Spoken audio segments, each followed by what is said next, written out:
오늘 하나님께서 우리에게 주신 말씀은 신약 마가복음 10장 43절에서 45절 말씀과 갈라디아서 1장 13절에서 17절 말씀입니다. 제 성경으로 신약 73면과 302면에 있습니다. 마가복음 10장 43절에서 45절과 갈라디아서 1장 13절에서 17절 말씀을 한 목소리로 봉독하겠습니다. 시작. 너희 중에는 그렇지 않을지니 너희 중에 누구든지 크고자 하는 자는 너희를 섬기는 자가 되고 너희 중에 누구든지 으뜸이 되고자 하는 자는 모든 사람의 종이 되어야 하리라. 인자가 온 것은 섬김을 받으려 함이 아니라 도리어 섬기려 하고 자기의 목숨을 많은 사람의 대속물로 주려 함이니라.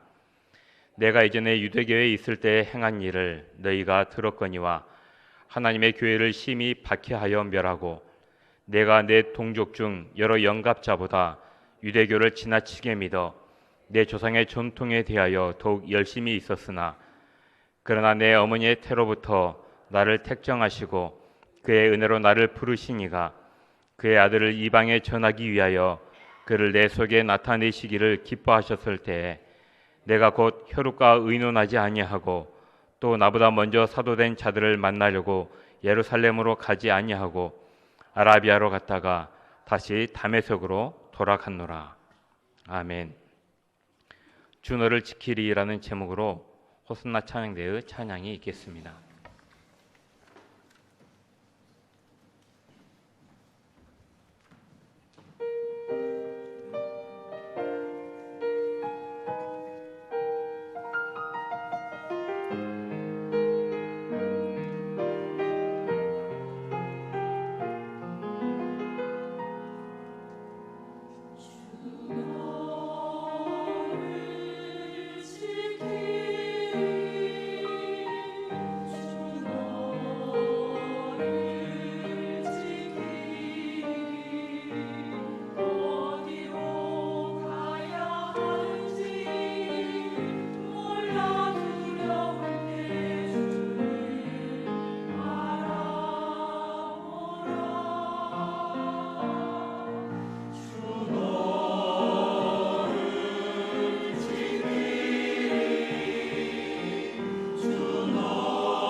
아멘.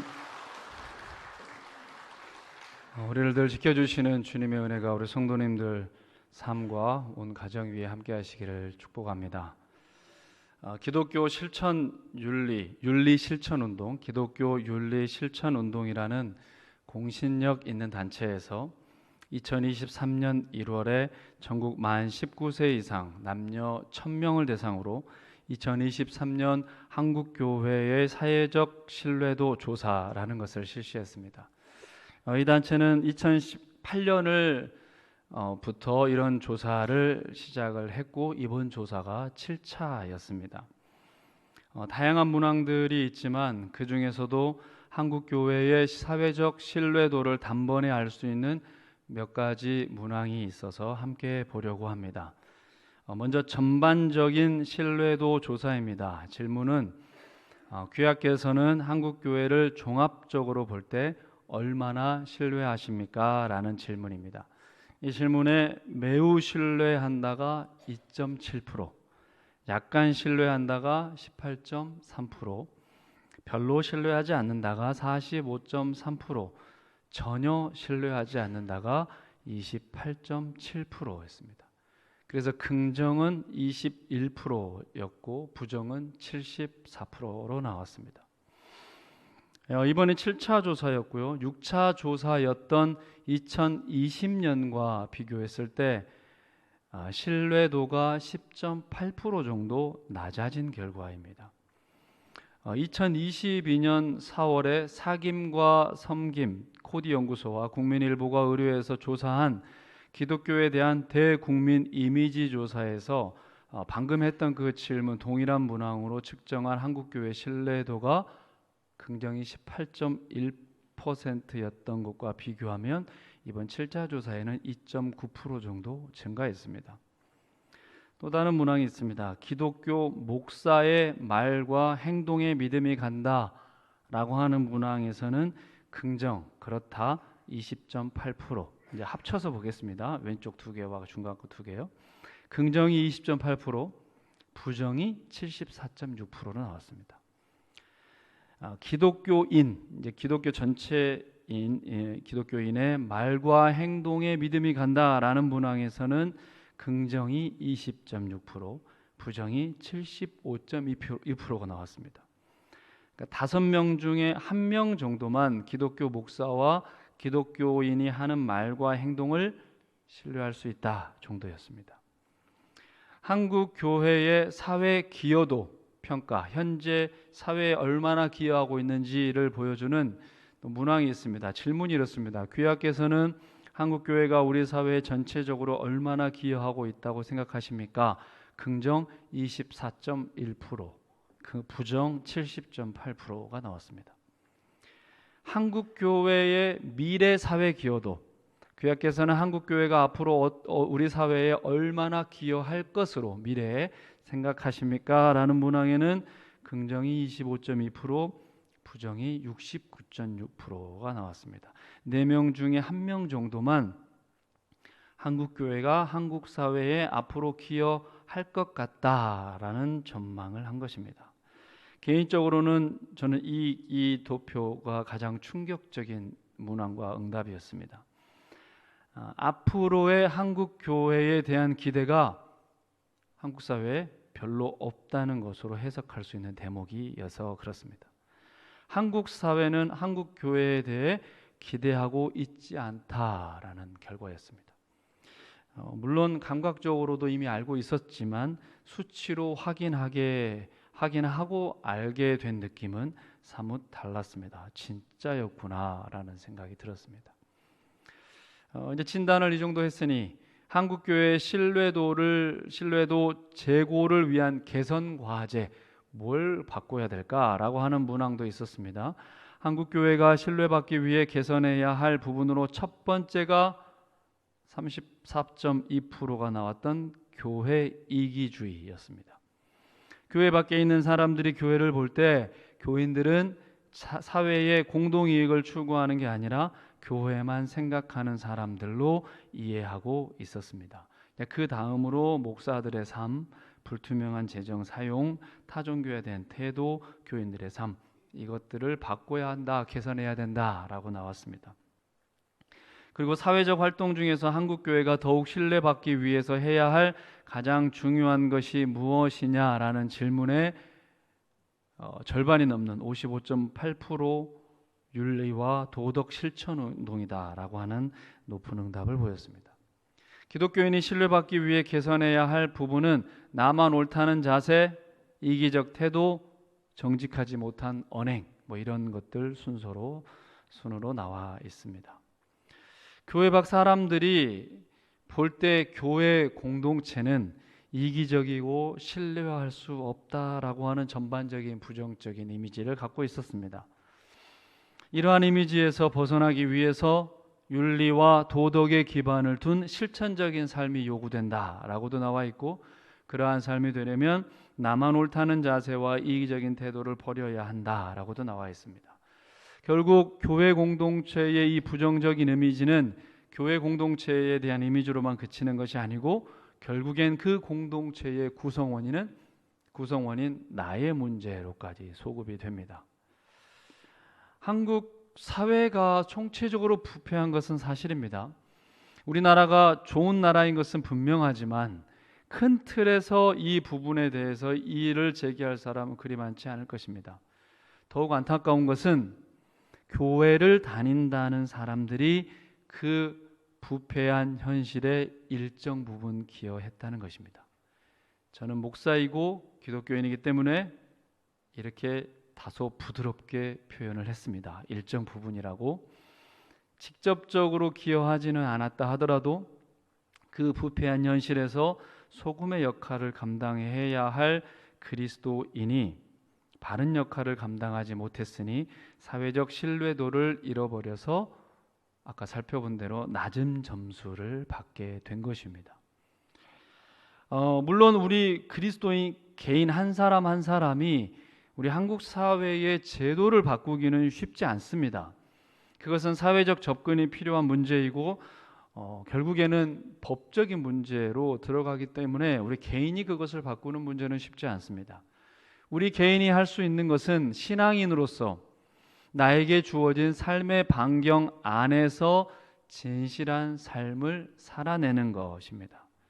그래서 오늘 나누고 싶은 이야기는 변화에 관한 이야기입니다. 참된 그리스도인이라면 누구나 진정한 변화를 꿈꾸며 살 것입니다.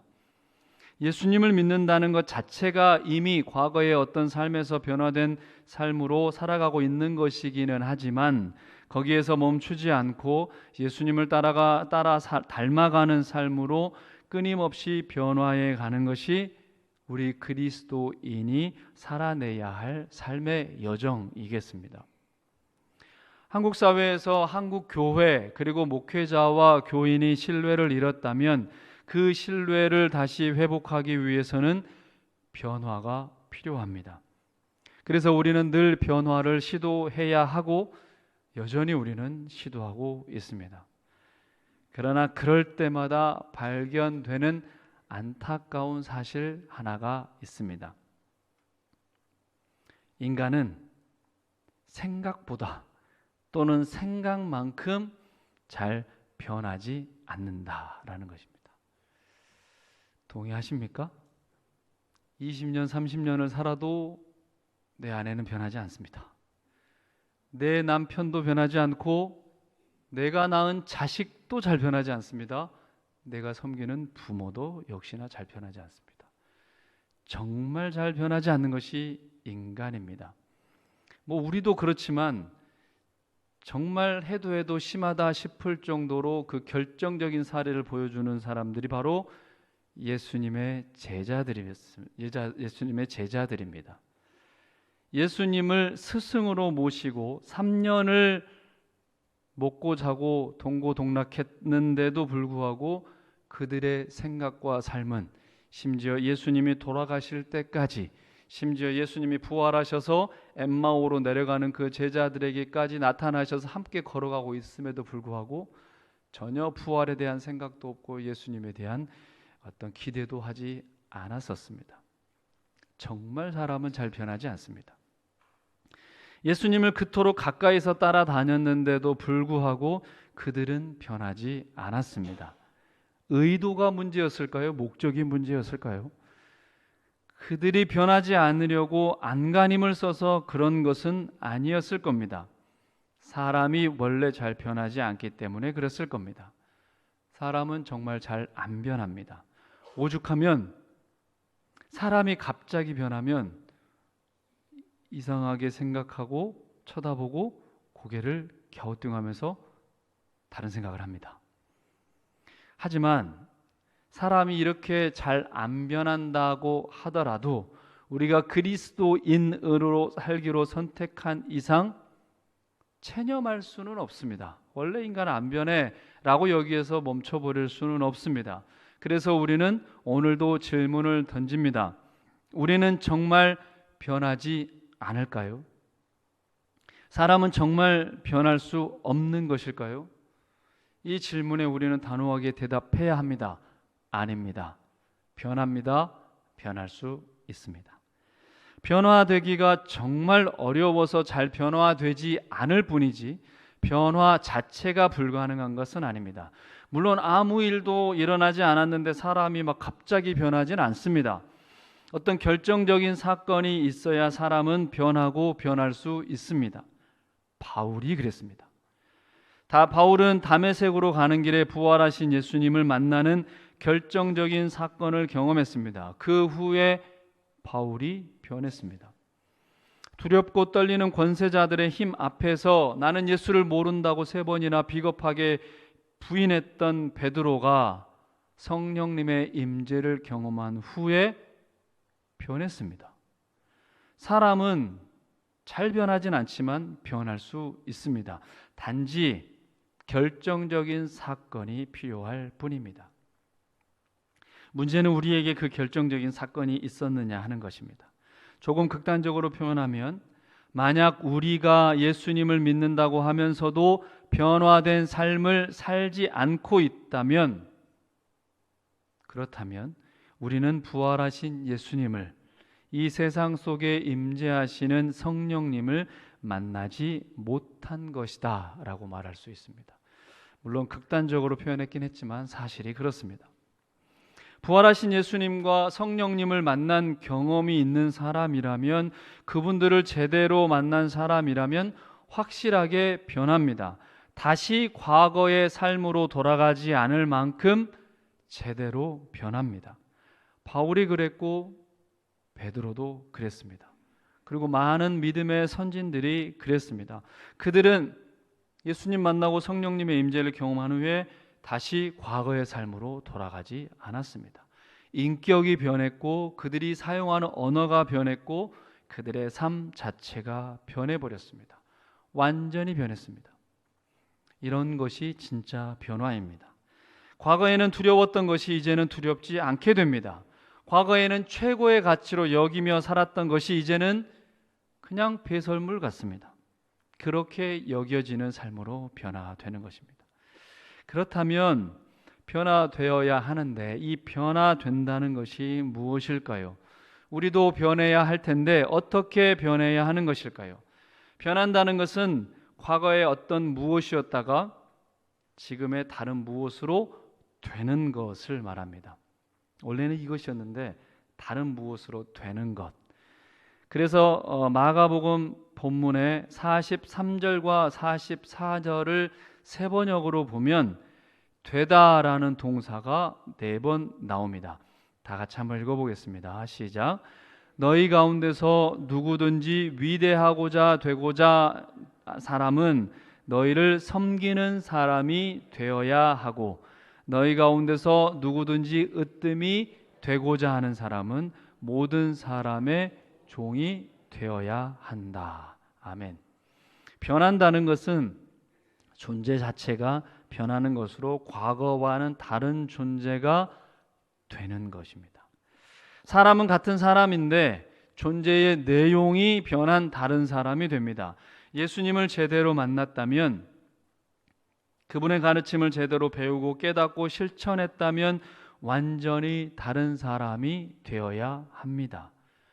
이런 사람이 되었을 때 우리는 그 사람이 변화되었다라고 말할 수 있습니다. 그럼 사람은 어떻게 변화되어야 될까요? 우리 그리스도인은 어떻게 변화되어야 할까요? 예수님께서 우리가 생각하고 말 것도 없이 명확하게 말씀해 주셨습니다. 섬기는 사람이 되어야 한다. 모든 사람의 종이 되어야 한다라고 말씀해 주셨습니다. 오늘 본문에 보면 흥미로운 사실이 하나 있습니다. 예수님도 크고자 하는 것, 위대한 사람이 되고자 하는 것, 그리고 으뜸이 되고자 하는 것 그 자체를 부정하지는 않으셨다는 사실입니다. 뭐 어떤 실력을 키워서 어떤 부분에서 1등이 되고 뭐 으뜸이 되고 훌륭한 사람, 큰 사람, 뭐 인격이 훌륭한 사람, 뭐든지 아무튼 으뜸이 되고 큰 사람이 되는 것, 그것 자체를 예수님이 부정하지 않았습니다. 큰 사람 되고 으뜸 되는 것 좋습니다. 그런데 방법이 중요합니다. 예수님께서 가르쳐 주신 방법은 섬김이었습니다.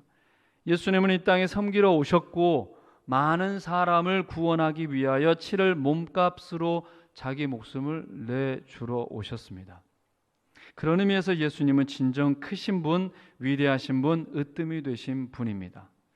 이런 사람이 되어야, 이런 사람으로 변해야 큰 사람, 으뜸이 될 수 있다는 말씀입니다. 우리가 가지고 있던 세상적인 가치관과 방법론을 완전히 뒤엎는 말씀입니다. 오늘 이 시간 우리 모두에게 이 말씀으로 인해 가치의 전도가 있기를 소망합니다.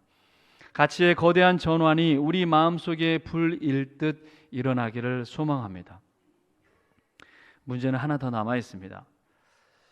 우리가 섬기는 사람 또는 모든 사람의 종이 되어야 하는데 우리가 정말 나 스스로 그런 사람이 될 수 있을까요? 변하고 싶은데 그래서 자꾸 뭔가를 이렇게 신앙생활을 열심히 하려고 하는데 정말 나 스스로 그런 사람이 될 수 있을까요? 자기 기질은 자기가 가장 잘 압니다. 우리는 예수님처럼 살 수 있을까요? 그럼 우리는 왜 안 되는 것일까요? 이런 질문에 바울의 말을 들어보겠습니다. 삶의 주체가 바뀌지 않았기 때문입니다. 13절과 갈라디아서 말씀 13절과 14절을 세 번역으로 한번 다 같이 읽어보겠습니다. 시작. 내가 전에 유대인에 있을 적에 한 행위가 어떠하였는가를 여러분이 이미 들은 줄 압니다. 나는 하나님의 교회를 몹시 박해하였고 또 아주 없애버리려고 하였습니다. 나는 내 동족 가운데서 나와 나이가 같은 또래의 많은 사람보다 유대교 신앙에 앞서 있었으며 내 조상들의 전통을 지키는 일에도 훨씬 더 열성이었습니다. 나는 이라는 단어를 세워보셨습니까? 부활하신 예수님을 만나기 전 바울이 사용하는 언어의 주어는 나였습니다. 내가, 나는이었습니다. 사용하는 언어의 주어가 나였으니 바울의 삶의 주체 또한 나였습니다. 그랬더니 나타난 결과가 무엇입니까? 하나님의 교회를 박해하고 없애버리는 일에 열심을 내었습니다. 이때는 바울 자신의 삶의 주체는 나였습니다. 내가 유대교에 몸담고 있고 나는 유대인인데 예수를 믿는다는 사람을 내가 박해하고 없애버려야지라고 하는 열심을 내었습니다. 유대교를 지나치게 믿어서 그 일에 선두가 되어 일했다고 고백합니다. 나 중심의 생각과 삶이 바울을 망치게 했습니다. 지나친 종교적 열성이 인생을 허비하게 했습니다. 바울은 자신이 하는 일을 잘하는 것으로 알았습니다. 교회를 무너지게 하는 일에 앞장서고 있는 자기 모습을 발견할 수 없었습니다.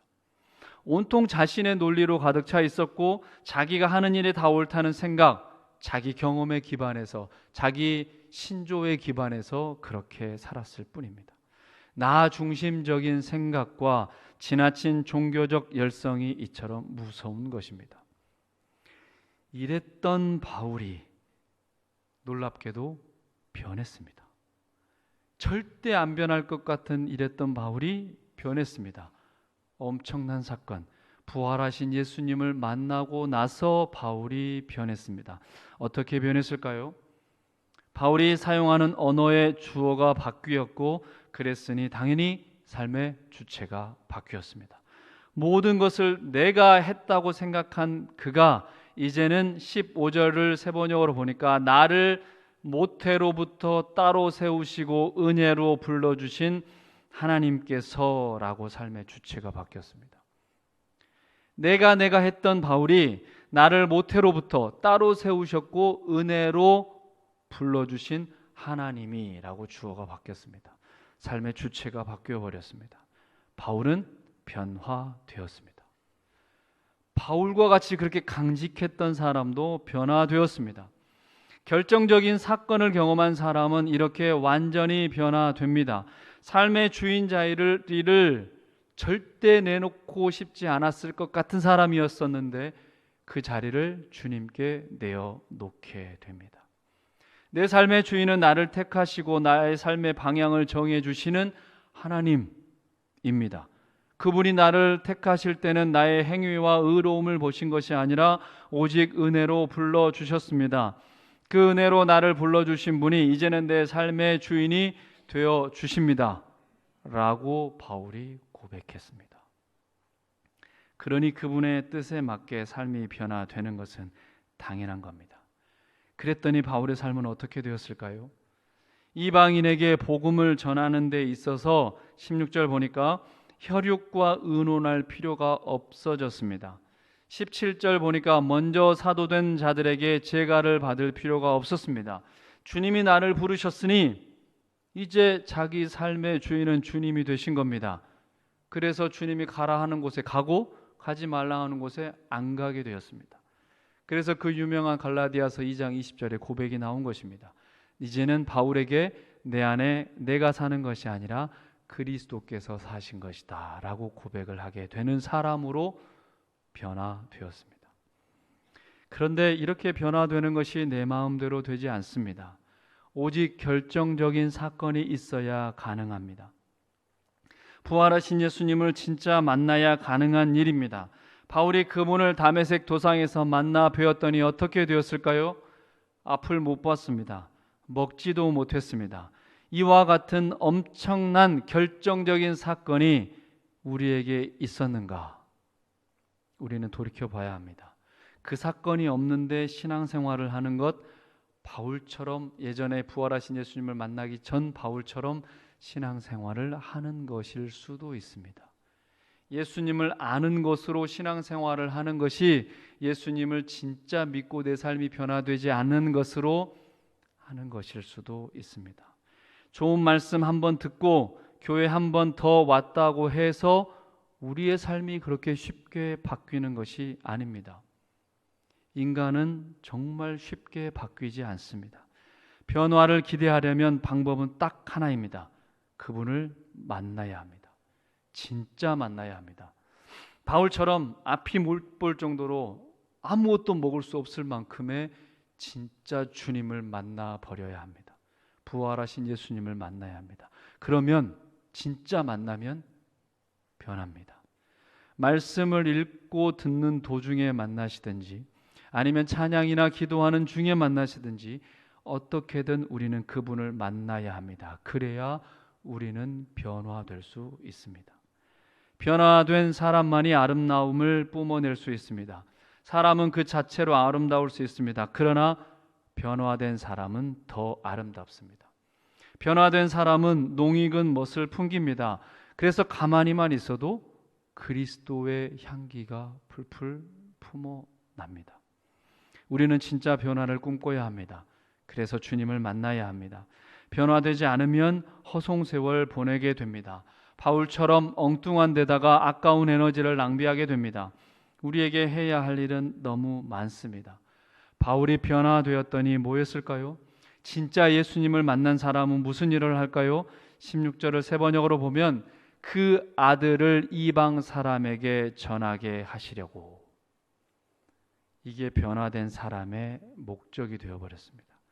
바울은 자기가 본 하나님의 아들 예수 그리스도를 전했습니다. 예수님을 믿고 따른다고 교회를 박해하던 바울이 그 교회의 주인이신 예수님을 전하는 사람으로 바뀌어버린 것입니다. 이것이 진짜 변화입니다. 우리 성도님들 변화를 소망하십니까? 우리에게도 변화가 필요합니다. 나는 이만하면 됐어? 아닙니다. 우리는 끊임없이 변화되어야 합니다.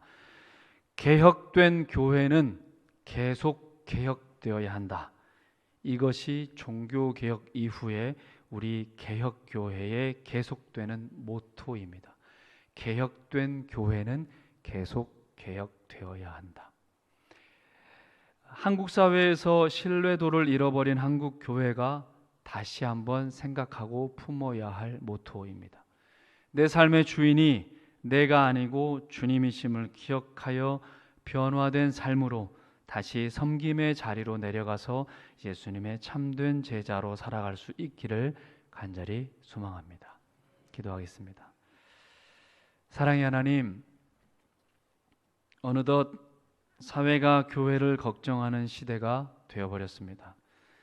오히려 우리에게 변화를 요구하고 있습니다.